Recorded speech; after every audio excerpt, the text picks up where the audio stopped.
Ayun guys, magandang hapon po sa lahat. So ito yung update ng ating manukan ngayon. So may kinulong tayo dito ng mga medyo may lahi. Ayan.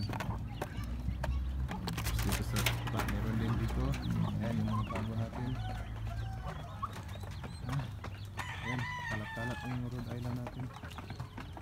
Ayan. Medyo mainit na. Nahihirapan tayo sa tubig ngayon, sa tubig natin. Ayan. Ayan. Isara natin, baka makalabas. Ayan. Guys, ang ating mga manok. Ayan o, ang daming sabot, puso. Sisi guys, dami guys. So, maganda talaga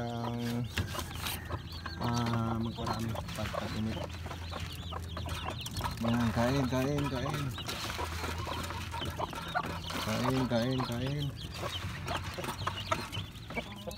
Kain lang, hanggat may trabaho ako, kaya ko yan pakainin. This is ulit nito isang tuwa, kanina pa to Ayan. Sideline po, side sa ating trabaho, marami tayong pinatutunan ng karne ng manok, itlog. Ayan, marami tayong itlog, reserva sa bahay. Marami din tayong karne ng manok. Ayan. Mahal ng karne dito, 350 na yung live weight ng karne ng Bisaya. Ayan. Ayan.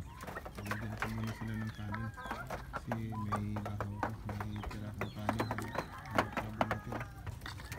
Ayan. Pagkainit, maganda talaga guys. Ayan.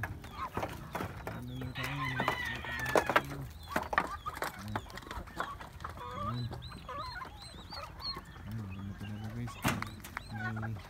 sideline po tayo, hindi po tayo nakadepende sa ating sahod po.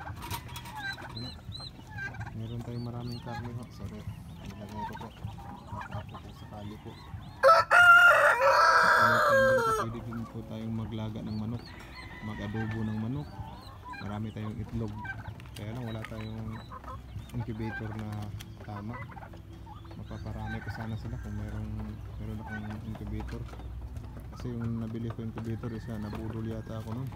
Out of 46 egg, isa lang yung pisa. Budol na yun. Sa Facebook ko nabili. Minalas ako sa incubator guys. Kaya yung mga inahin ko na lang muna yung pinalimlim ko.